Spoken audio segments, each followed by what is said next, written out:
Okay guys, let's talk about Pete Cowen's right hip move. This is a really important lesson for lots of golfers that I end up meeting. Now, for those of you who don't know, Pete Cowen is a world famous golf coach who has taught many European golfers onto major victories.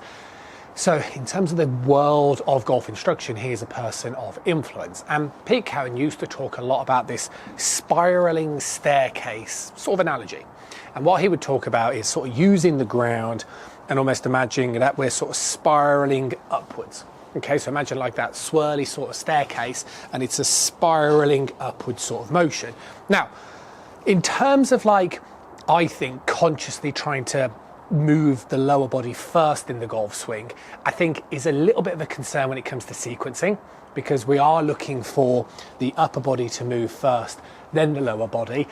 However, the idea of a spiraling staircase, right hip, up and back movement that Pete Cowen talks about, I think is very, very logical. So I think if we treat the spiraling staircase as much more of a feeling rather than a reality, then I think that's a good thing to do. Now, the reason for that is because whenever I'm working with a student, we will always want to work on the downswing and influence how they're hitting the golf ball as quickly as possible. However, if you are somebody who struggles with your backswing rotation, you can't work on the downswing until you're in a better position.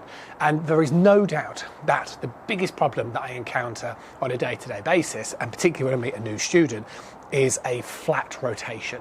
And what this means is that the upper body moves over the leg like so your head ends up moving and you end up in a position where your shoulders and your hips end up too flat in terms of your backswing turn.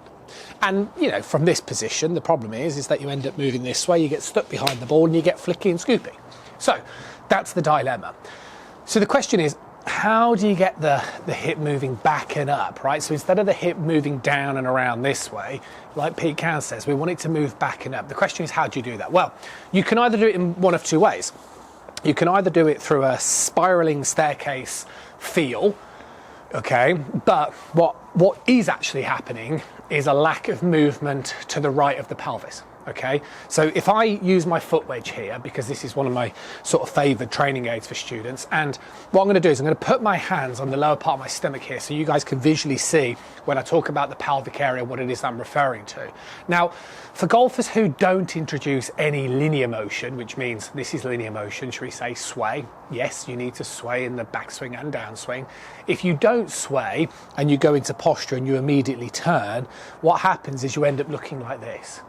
And this is how you end up with that sort of right hip moving back and behind you, flat move, flat shoulders, head move, the wrong movement.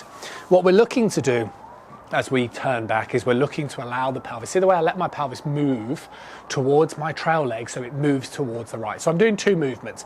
I'm moving it to the right as I turn. And this is why I like that sort of phrase, turning the pelvis into the leg. Not this way, this way.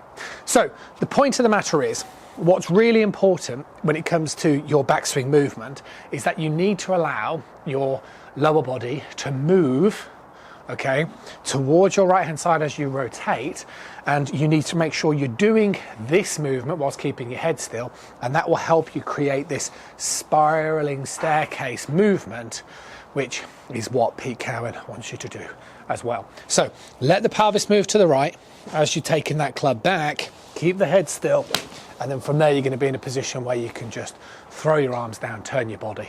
I'll see you soon.